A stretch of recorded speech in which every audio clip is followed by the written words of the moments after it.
I would like to say, Senator, that if you're trying to penalize the American labor movement for Hoffa, or for your dislike for Hoffa, then spell it out in the law, exempting everybody except Hoffa. Will you please? Well, we're exempting everyone but racketeers and hoodlums and crooks. I would like to have you draft that language, sir. I'm not talking necessarily about you. I'm talking about the people you surrounded yourself with. Well, I would like to say, sir, I don't accept their judgment on any issue when they're silly enough to accept this law. Good evening, my fellow citizens. This government, as promised, has maintained the closest surveillance of the Soviet military buildup on the island of Cuba. Within the past week, unmistakable evidence has established the fact that a series of offensive missile sites is now in preparation on that imprisoned island.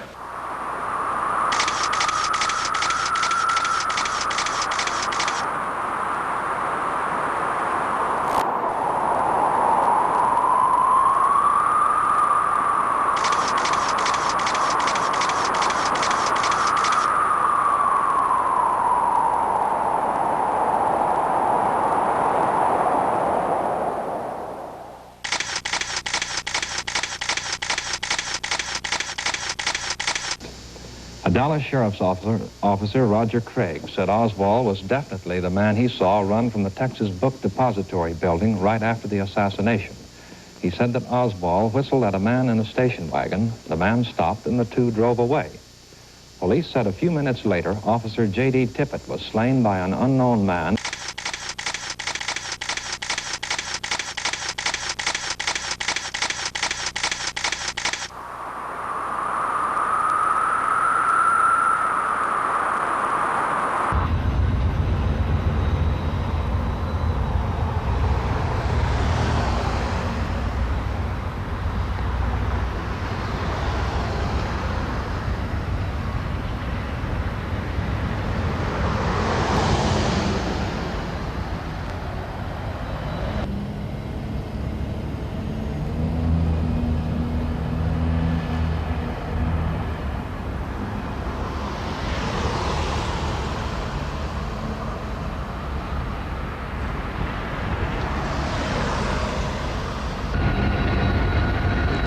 I'm Mark Oakes, and welcome to Eyewitness Video Part 3.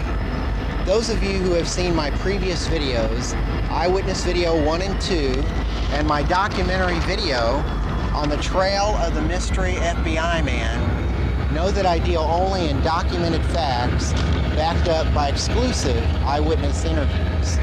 In Eyewitness Video Part 3, you will see 9 interviews. 8 of them are exclusive interviews that have never been seen on any documentary before. First, you will see motorcycle escort Bobby Hargis, who was to the left and rear of the presidential limousine and who testified to the Warren Commission as to his experiences and why he jumped off his cycle and ran to the picket fence area. Next, you will see an audio interview with computer graphics of former CIA agent Regis Blahut, who was fired for tampering with House Select Committee documents in a House Select Committee safe, and he gives his side of the story that he was erroneously blamed for that. Next, you will see an exclusive video interview with former Deputy Sheriff Al Maddox, whose partner was former Deputy Sheriff Buddy Walters, and in the famous Murray and Allen photographs over by the manhole cover, Deputy Sheriff Al Maddox said that his partner told him that they did find a bullet that day, which is supported by Buddy Walters' widow, Dorothy. Al Maddox also speaks of a note from Jack Ruby that he got in the jail overlooking Dealey Plaza as Jack Ruby was dying, and was later purchased by collector Anthony Puglisi. Next, you will see an exclusive audio interview for the first time ever on any documentary. Dr. Malcolm Perry will explain the throat wound of President Kennedy. He originally had said that the wound in the throat was a wound of entrance and then later retracted it. And you will see the press conference graphics with his interview of Dr. Malcolm Perry trying to explain what happened. Next, you will see an exclusive video interview of Martha Worrell, whose son, James Worrell, testified to the Warren Commission that he heard 4 shots, and he saw a man run to the back of the out the back of the Texas School Book Depository building. He also died under suspicious circumstances, which, until this interview, has been inaccurately reported. She will explain how he died and will also confirm his Warren Commission testimony. Next, you will see a video interview of Patsy Paschal's first lawyer, Fred Bruner, who kept the film for her in a lockbox all these years. And it was at his home in October of 1995 that I was fortunate to see her film for the very first time, the original film, in the research community. He will also speak of Jack Ruby's attorney, Tom Howard, and his experience with him, and also give a good insight about Sheriff Bill Decker. Next, you will see an audio interview threat of Patsy's new lawyer, Brian Clary, who called me on my answer machine, threatening for me to stop all contact with Patsy Paschal and to send him any contract that I have with Patsy Paschal. I warned her that this would happen, and I haven't spoken to her in 2 years. This threat was made on my answer machine, and you will hear that threat on audio. Next, you will see an exclusive video interview with former motorcycle officer H.B. McClain, who said that it was not his cycle that recorded the gunshots, which is what the House Select Committee had thought, and he proves that. And he also gives his opinion as to where the fatal gunshots came that day. Next, you will see an exclusive video interview with eyewitness Ronald Fisher, who has never been seen on any documentary in the world. And he testified that he saw a man in the 6th floor window that had different color hair than Lee Harvey Oswald. He explains why attorney David Bellin got very upset with him and did not allow him to sign his original statement. So enjoy the video, and at the end you will see a lot of special credits to a lot of distributors, friends and researchers and authors, and especially thanks to Richard Trask, who wrote That Day in Dallas. And it's a very good book, and he was kind enough to mention some of my work in that. And also longtime friend and researcher Larry Sneed, who just came out with No More Silence, an oral history of many policemen and deputy sheriffs and witnesses, the most comprehensive to date today. So enjoy the video, and thank you very much.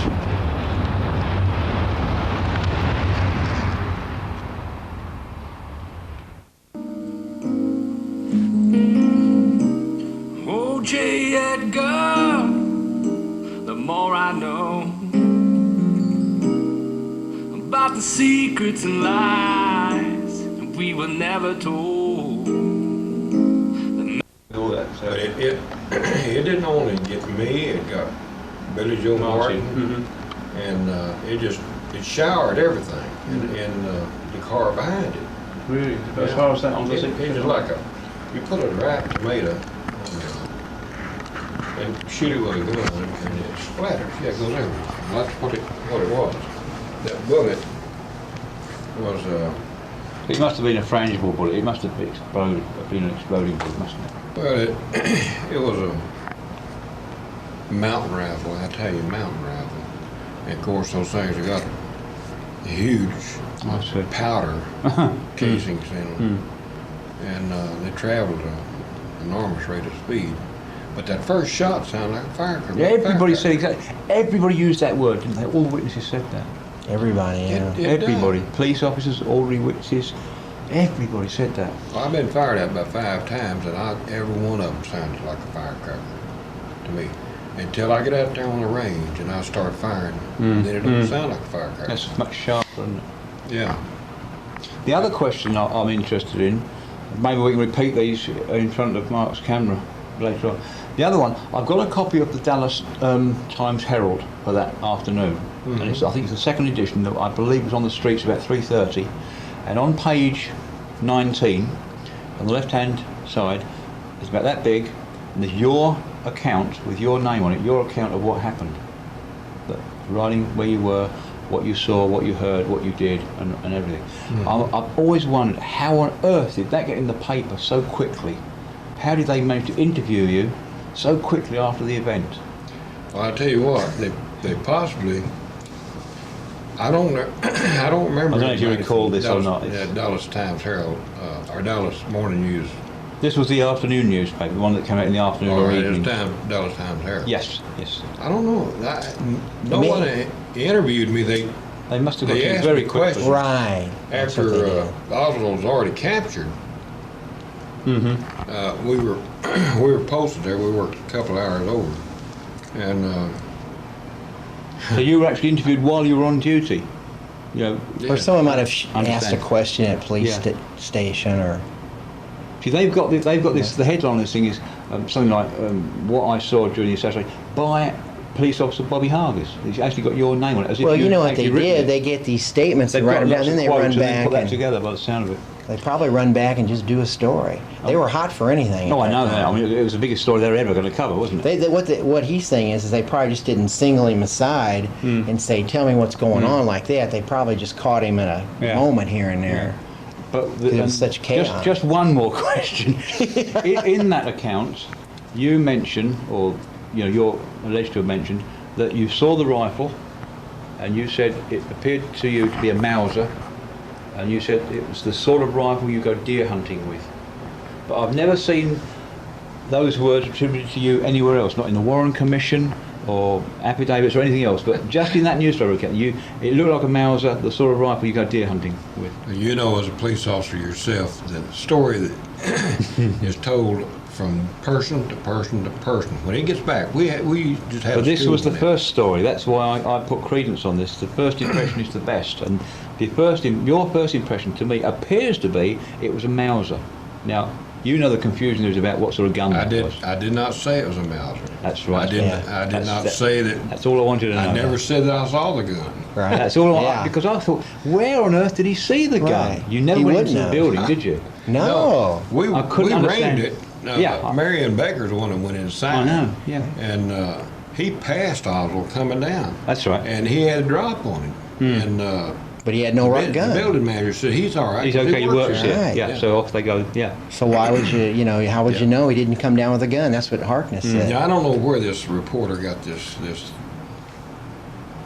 idea that I said that what gun it was, or you actually name it as a Mauser. When I get home, I'm flying home tomorrow. When I get home, I'll send you a copy of this thing. Because you don't it's an interesting one, but you know the place. You got to remember they were grabbing for anything. Yeah. This thing was out so quickly. This was out on the streets at 3:30. So I mean, they've got to make mistakes. It's so quick. We'll rush the papers out. Yeah. Oh sure. Get 2 or 3 statements and run back and I've also heard that those papers were coming off those presses straight in the street and they were being sold for $10 that afternoon. You heard that. Tell me that you got that news at 3 o'clock in the afternoon? It happened that morning? The assassination is 12:30. This is in newspapers on the street at 3:30. With that story, it was so quick. Amazing. Unless they caught you on the street, or you may have been going back. They possibly did. They could have caught you on the street. We worked over and then we went straight and got our clothes on, went straight home, went to bed, got up and went straight back to work again. Because we had Oswald to transfer. And you know what? And this is real funny, and I'll tell it to you, but they tried to get homicide tried to get Oswald moved about 4 o'clock in the morning. That would have been much more sensible, wouldn't it? Lavelle even suggested that. Yeah. There was so much pressure on the chief to move him, where they had one television station that was going to do it all for all the television stations. Right. WFAA, was it the local one? Yeah. Mm-hmm. And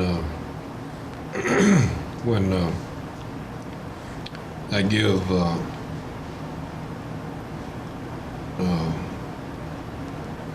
Ruby time to get down into the basement, and everybody knew Ruby except this one reserve officer. He always went into his place. He's always boisterous and, you know, have a coat and was on the house. And 'cause he knew he wouldn't offer any alcohol because he wouldn't drink it. And we drank Coke. We liked the police being his place. He liked people to talk about him. He liked to be the centre of attention, didn't Right, he? Yeah. And he thought he was going to become a big hero by shooting him. He wasn't. He got found guilty. Yeah, that's Carousel Club, a dancer called Kathy Kay. That's all. One of the strippers called Kathy Kay. I'm sorry. A stripper called Kathy Kay. Do you One of remember the her? Kathy Kay? No, I remember Candy Bar. Oh, well, yeah. No, Kathy Kay was British. And I've been trying to... I never knew she was didn't British. know I've that. traced her. I think she she's living in married Harry California. Olsen. That's one of the reasons I went to California last week, to try and interview her, but she doesn't want to be interviewed by anybody. She wants to stay out of it, completely out of it, and I couldn't even get to see her. She ended up marrying Harry Olsen, who was One of the cops. policeman. patrolman. Oh, was that right? Everyone says, oh, Candy Bar. Candy Bar, Lord. I hope you didn't look her up, did you? Oh, no. I don't even know if she's still alive or where she is, no. When did Billy Martin die? Do you know? I couldn't. Billy get- Jim Martin died about 5 years ago, I guess. Ooh, That's a shame. wow. I didn't find that out. I knew, you know, the guy that trained me on motorcycles was riding on the other side. Jackson or Cheney? No, Cheney. Oh, Cheney, Really? yeah. Cheney. And Jim Cheney was one of the finest officers I guess you'd ever meet. He knew his business, fair with people, and he just carried himself as a police officer. And when I guess he carried it home with him because he died of a heart attack. Yeah. But I don't carry nothing home with me. That's When the I way. leave here, That's my it. gun comes That's it. off, It's my gotta badge be. comes off, and everything. I've got one question I'd like to ask. On the audio tape of the motorcycle, did you ever hear the audio tape? Yeah, Of the somebody's motorcycle? three-wheeler's radio was stuck. It wasn't mine. Well, three-wheeler. what I was going to ask is, someone said that different officers could tell by the sound of the sickles, and that the audio tape has a different engine than McLean's. Could you tell by listening to the audio tape which type of sickle it was? Or, No, I really can't. They all sounded alike. well, some of them said that they could tell the. Well, they Sound. might can, but I couldn't. Yeah, I thought maybe there was a different type, like a two-cylinder. Or, No, it was a two-cylinder Harley, but we had McLean was not too far behind you, I don't think. yeah. I didn't bring that picture with me, but there's a picture, and I think when you jumped off your cycle, of course, B.J. Martin had already gone, but I think McLean came up with you, I think. I don't know. I'd have he was to. still on Houston, I think. When He was saw in it. mid motorcade, wasn't he? Middle of the motorcade. I stopped immediately, and a lot. You know, one of the pictures showed showed the motorcycle falling over, but it wasn't mine. Right. Ah. It may have been Haygood. I don't know. I'm not sure. Yeah, it might have been Haygood, but But then when you, of course, the bad part was you were hit with, yeah. you know, and that was I tell you how that was funny. instantaneous. I ran over and hid behind a latch standard that was just Uh-huh. cast iron. Yeah. It was about that wide. It got blowed. If old Oswald wanted to blow me to Kingdom Come. But Haygood, I he was running around to the fence, wasn't he? He went the Right other up way. to the bridge. Bobby went more to the see, overpass, didn't you? I tried to find out where the rifle was. Tried to see where the rifle was. Now that's where that rifle in that paper is wrong because I didn't see anything. No. Right. And then I got on my motorcycle and rode Under the underneath bridge. it. And all I could see was people running, and then I guess some women were stumbling and falling. I thought they was falling on the camp, so I came back around and run up the. And any better word to describe that bank? Yeah. I just called it a grassy knoll. And it picked up. Yeah, that started. You might have started the whole thing. I did. And did that blind? I mean, when that blood hit you, could you still see out of your visor? Oh yeah, I could see. It just got all over my. But it was glasses. instantaneous, wasn't it? Didn't you? He got I think I was wearing the sunglasses.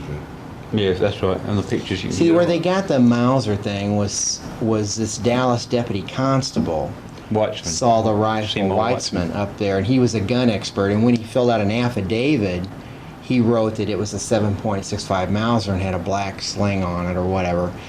And people jumped on that because he was a gun expert. They all repeated it. Well, I didn't say anything about seeing no gun. Right, I didn't think so. That's answered that question for They me. mixed up a lot of things because they were desperate for a story. They were desperate. Well, I tell you what, they were desperate for the truth, and the truth was Oswald did it because we got his handprints, thumbprints, and everything. The bullets matched. The first bullet went through him, went through the seat, hit Connolly on the wrist, and went to his It went through the thigh. seat? Huh? You went through the seat? It went through the seat. It must have done that. If it's gone through Kennedy's back and come out there and then gone into Connolly, it must have gone It through. didn't hit anything. It didn't hit any bone or anything Right. vital. It just went through. Uh-huh. It's like, you know, a gun. When a gun hits you, it's, if it doesn't hit any it bone, goes straight through. Yeah. it'll go straight through you. Right, especially a full jacketed. Yeah. Yeah. Yeah, hard jacketed will. It went through the seat. The seat's not that cumbersome, but when it hit his bone, that deflected it into his thigh. Now, Miss Connolly said there's 3 shots, but there wasn't 3 shots. She was. There was not 3 shots. There was only 2. I only heard 2. There was a lot of people that said You only heard one got him 2. through the head, That's and that's interesting. it. Yeah. There was a lot of people that said 2. Well, a lot of people said 3 and 3 is 4 the and main 5. number, isn't it? And there's conspiracy and all this kind of junk. I don't know anything about conspiracy. All I know is what I know. I know the facts. The facts was there's 2 shots. One hit him in the back, one hit him in the head. And the one that hit him in the head just busted his head wide open. And that's it. Well, they started all that because, the picture showing everybody running up the knoll, and that's where the attention was. That's, they thought, well, see what happened was this policeman, Joe Marshall Smith, ran up there and pulled his gun on a man, and he said, I'm with the Secret Service. And now the Secret Service might have been just covering themselves, but they said there was nobody back there on the ground. Well, the Secret Service, this is not to be shown publicly, but that guy slowed down. Maybe his orders was to slow down where the rest of the guys. This is Greer, the driver of the presidential limousine. Yeah, presidential limousine slowed down almost to a stop. Matter of fact, I had to put my foot You out had to to keep my brake, motorcycle yeah. up. You think he was afraid? He probably was afraid he was riding into the... Yeah, and Jackie Kennedy, she was getting out of there. Yeah. Yeah, she was on the back. And then the Secret Service blocked her way, and she had to help him in. And he threw himself over the president, and then he took off. Yeah. But if he hadn't, I don't think if he had slowed down, that Oswald would have had another shot. Why do you think he slowed down, though? Why did he slow down? Maybe he thought he was riding into because it. all the Secret Service people were in the back car. They almost came up and hit it almost, didn't they? They were so close. Well, they come up and hit me. Wow. They hit my saddlebags. Really? Yes. Like to I've knock never me heard down that about before. 3 or 4 times. Gosh. Yeah. Have you ever heard that? Jeez, no, I've never heard that I didn't know before. that. Now, in one of the films, it looks like that. Yeah. In They're the very, very close much more together. film, it There were looks so like many that. people Yeah. there that they had to kind of go at to let the car by. But see, we were supposed to be beside the car. Well, I'd hit my left handlebar and almost On the crowds on the get me side. down. So I fell back to where the presidential car and the Secret Service car was. They would not let you in between them. No. They bumped me and let me know for Cool. right then that you don't You get don't in get in between there. those cars. So I had to do the best I could, and I kept on slapping at people trying to get them off the handlebar. Gosh. Well, they was trying to touch the car that he was riding in, and what really made the Secret Service real nervous was down on Cedar Springs when we stopped. He got out of the car and shook people's hands, and That's right. Yeah. He did that twice, didn't he? That's the way he was. He just threw caution to the wind. I don't remember whether it's twice or just once, but I remember once they were real. God, real hoppy. Yeah. Yeah. I bet they just almost had a heart attack. Yeah, that's interesting. But trying to get in that crowd and the Secret Service trying to stay with him in the crowd was just almost impossible. So he didn't fare too well. Well, Jackie stayed in the car, believe me. She didn't get out in it because she. So when they stopped and he went into the crowd, she stayed in the car? Yeah. Oh, I didn't know that. I thought she went with him. No. Uh-huh. No. No, she could. She'd have got Trump. Well, something I didn't know until a little while ago, this doctor went on TV and he said that when she got to the hospital, she was doing this and nudging him, and she had a piece of his skull in his, and in shock. I had a piece of skull on my lip. God. You know, Buddy Brewer said, Bob, you got something on your lip. And he did like that, and it was a piece of his brain, was a piece of his bone in there. I said, I'll be doggone. He said, you ought to see yourself. You got stuff splattered all over you. And I looked at my motorcycle, and my motorcycle had stuff all over it. The UPI reporter come by, and he said, well, I was going over to the sheriff's office, and he says, he stopped me and said, you in the motorcade? I said, yes. He said, I'll give you $17,000 for your helmet right now. You gotta be kidding me. No, I said, it belongs to the city. You I would have said, here, you can have it. Yeah, good. No, you'd have said, give me 20. I just said, yeah, 20 and it's yours. Gosh. 17,000 was quite a lot back then, but I don't. I would have guessed so. Even if it meant them firing me, they could have. Yeah, that's right. That wouldn't have lasted you the rest of your life. Yeah. So. But they gave Zapruder $25,000 a year for 5 years, wasn't it? Something like that. Yeah, they gave him a lot of money. Plus $25,000. Well, that was it. I wouldn't want to have been there. That is a tough time. Too much stuff going on, you know. Well, it was chaos for the first 30 minutes. It was chaos.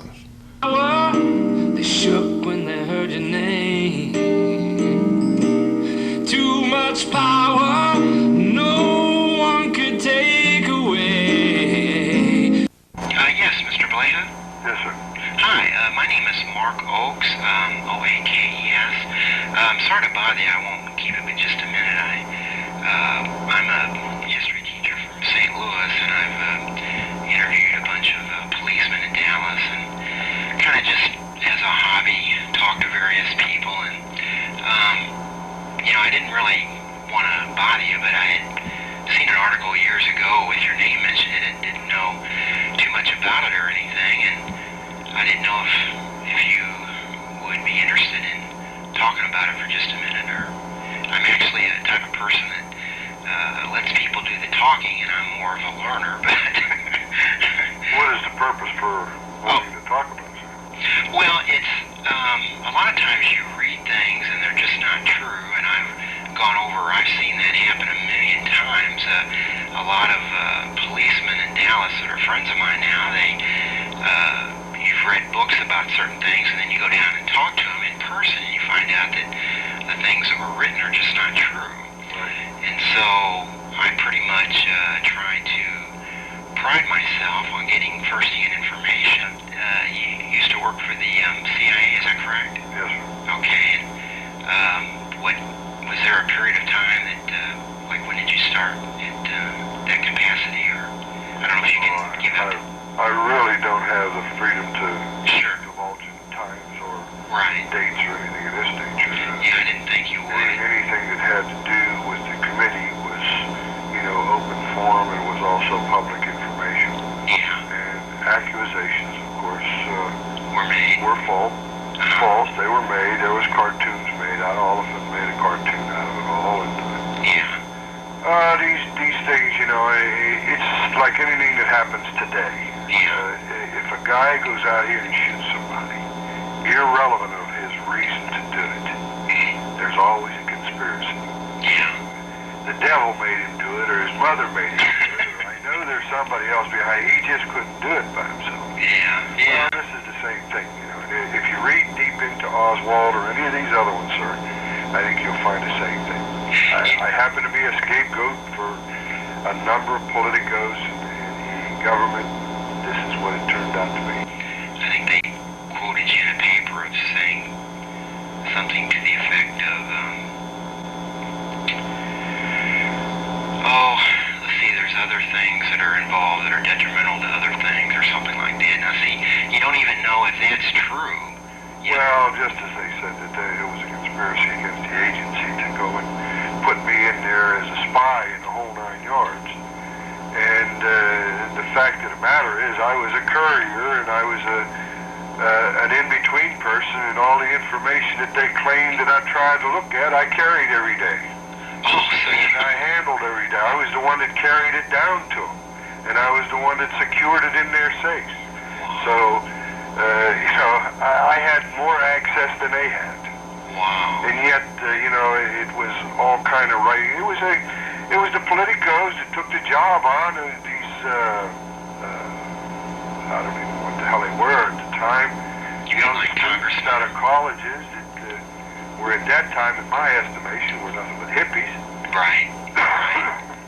So And there was security breaches made by them, and of course, this is their way of backing things up. You know.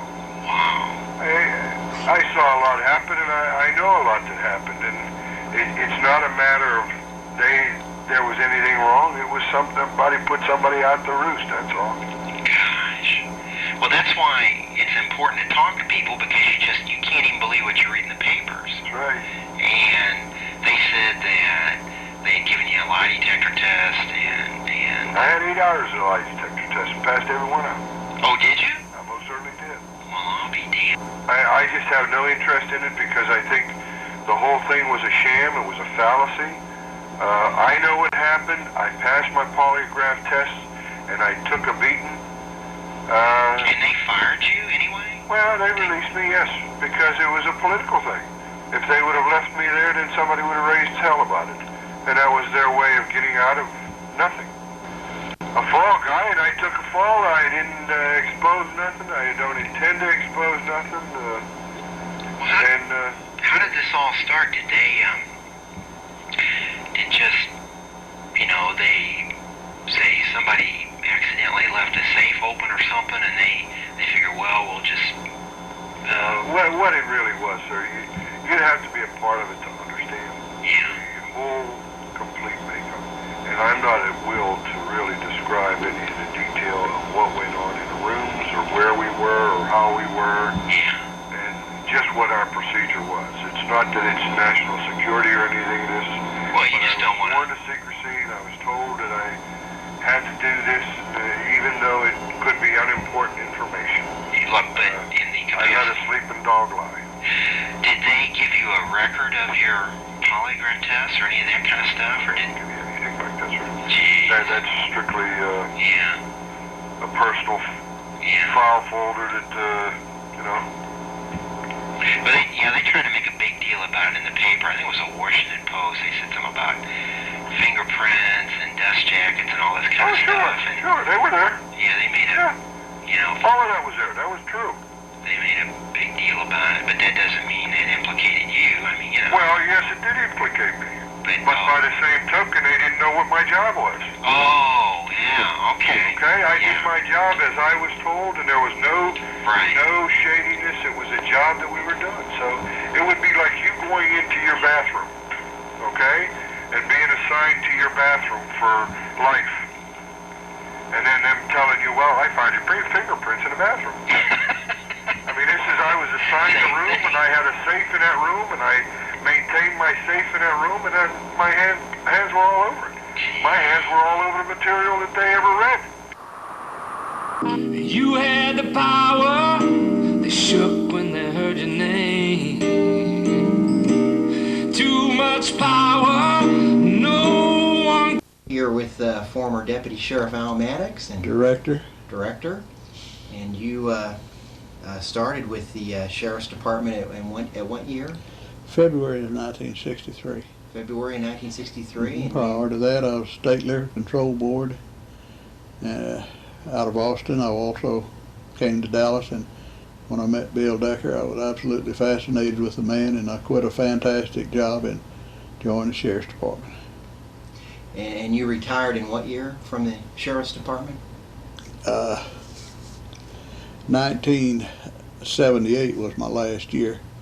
And I had 5 years added onto my time because I was in the Navy 11 years before that. And I had 13 active in the Sheriff's Office, and then I had the other 5. I had 18 total years. in the sheriff's office, State Liquor Control Board out of Austin, and then I was chief of police at Seagoville, plus I was city manager at Seagoville, Texas.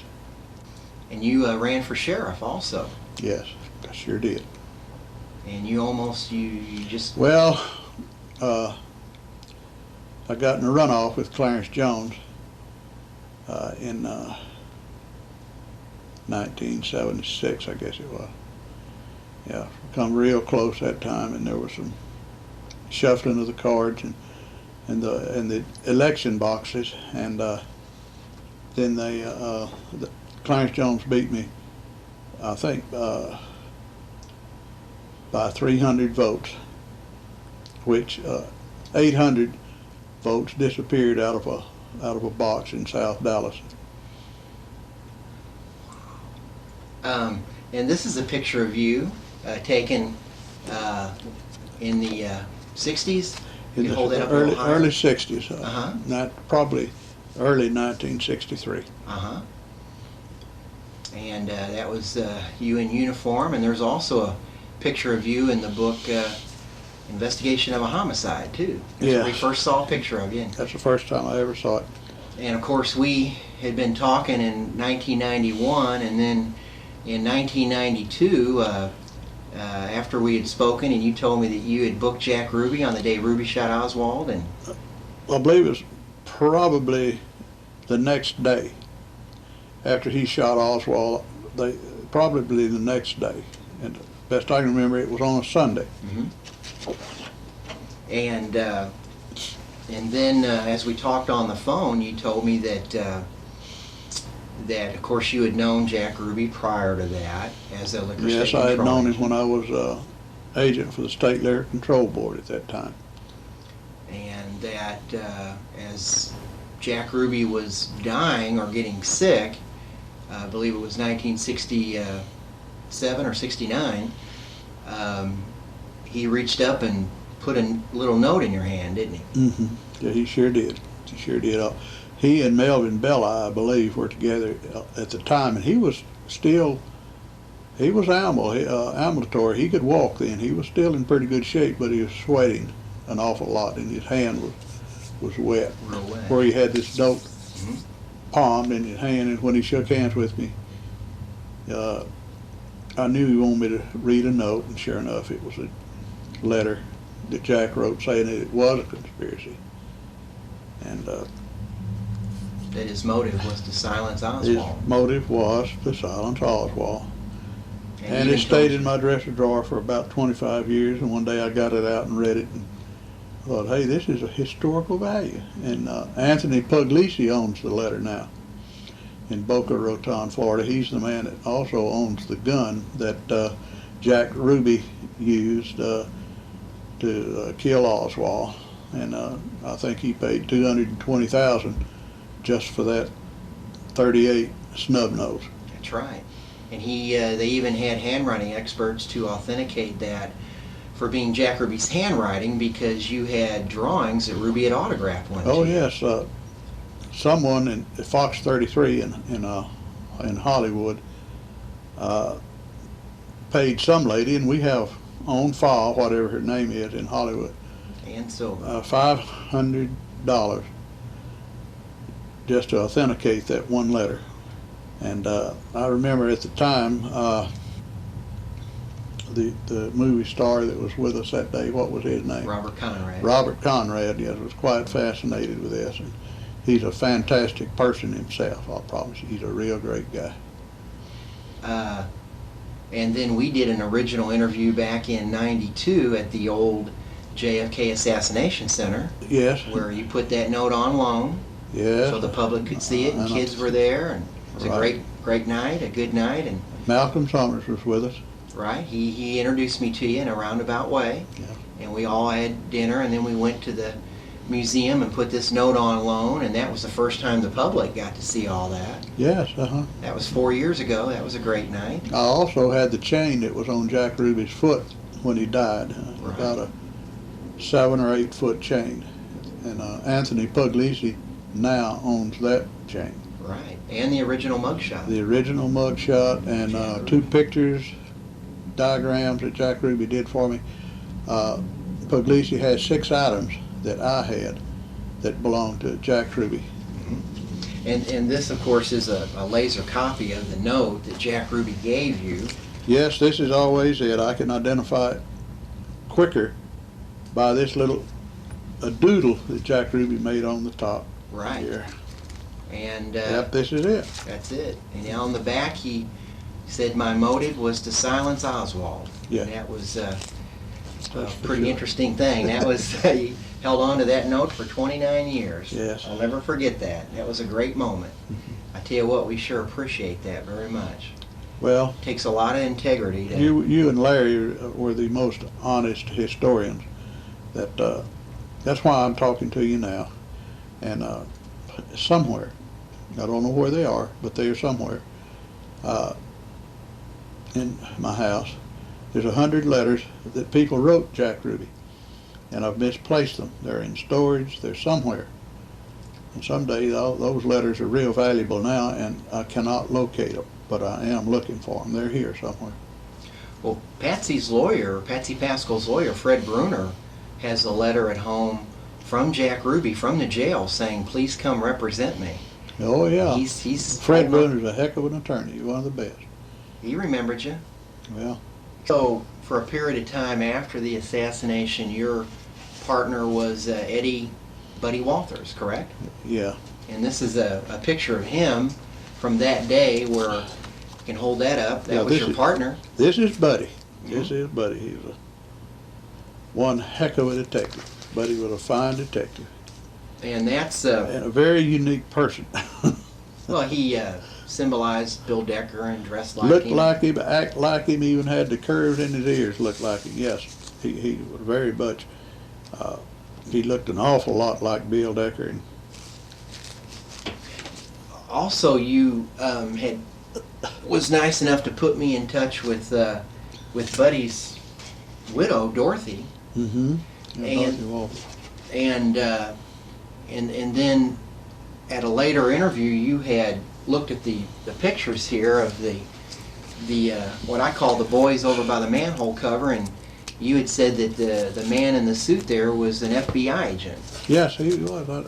I know he was an FBI agent, and for some reason I cannot tell you who he was. But he was very low key, and he was there shortly before the assassination, and I don't know when he left for sure. Now, Dorothy told me and wrote me a letter saying that Buddy had came home and told her about finding a bullet there. Is that the information you got? Yeah, I believe that he showed, things were insignificant at that time to me, and I believe he showed me the bullet, and then one day he said something about it. I gave this bullet to Duke to take to school with him. So that's the last I heard of the bullet.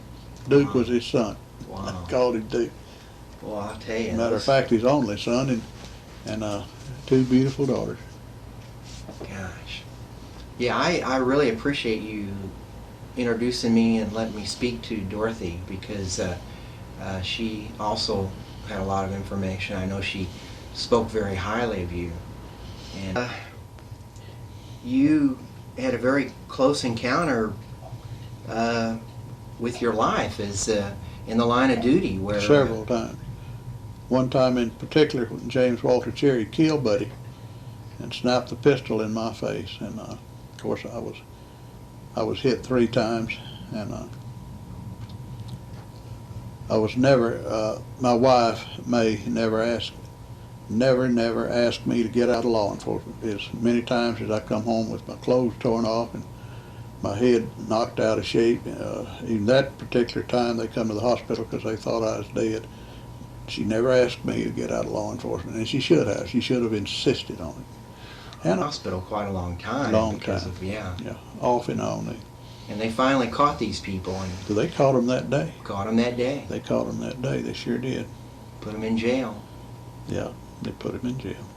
And then he tried to sue the county. That was, of course, that's one of the first cases that I had ever heard of, to where the convict that had murdered a police officer and tried to murder another one, which was me, that they allowed, he tried to sue us and the courts accepted it. But of course that's an everyday thing now. Well, people that don't understand it haven't looked at the crime scene pictures, and when you do that, you know what a violent thing it was, and that you were lucky to you were lucky Certainly. to You better get believe out of there I was alive. a very lucky man to get That woman, her name was Tanya. Juana Blankenship. Yeah, Yeah, she's dead. Sherry's dead. Buddy's dead. I'm the only one that was in that fight that's still here today. That's right. So that's a blessing right there. Yeah, I'm here for a purpose. I don't know what yet. Maybe it's working at Tom Thumb. Who knows?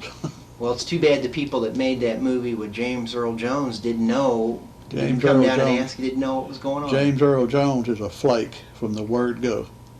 He's one of those people that's a flake. Truth means nothing to him. They should have called you and asked you about that. I could probably sue him, but I'll never forget. I've never sued anyone. I've been sued a bunch, but I've never sued anybody. I'll never forget when that show came out. It was 2 weeks before I finally was going to get the chance to meet you, and that just about ended. They had me with gray hair then. If they had looked at that picture when I was 38, my hair was still real dark, no gray. And in that movie, they had me with gray hair, and Buddy looked long-haired goof. He hated long hair with earrings, and of course they had him looking that way. But this is something James Earl Jones, as far as I'm concerned, he's sick in the head. Absolutely. And all of his relatives. And you even, I don't remember the exact circumstances, but you and Buddy, probably in '67 or '68, brought somebody in for Jim Garrison on extradition papers. But Yes, that picture is in a book. Yeah. And you know, I can't tell you anything about that. Yeah, But there I am in the picture. I don't remember either. Exactly what it's It about. says unidentified officer, but anyone that knew me or knows me can tell that's me there with that guy that we brought in. Right. They wanted Buddy, to come to New Orleans and testify in the Kennedy case, and he was killed shortly before all this, and he never did get down there. I don't think he was going either. Probably not. I know Roger Craig did, but I don't. But they didn't get Buddy down there. No, they didn't. I knew Roger quite well. Yeah.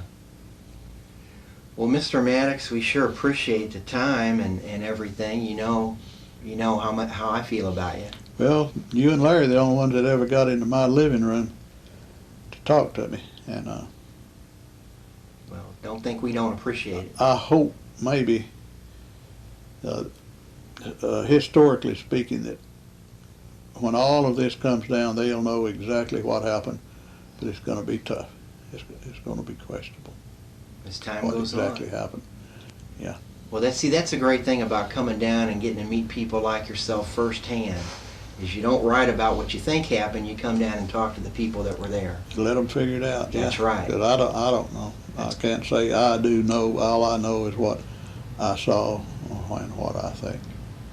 We sure appreciate it, and thank you very much for your time. Thank you for asking, Mark. I appreciate you.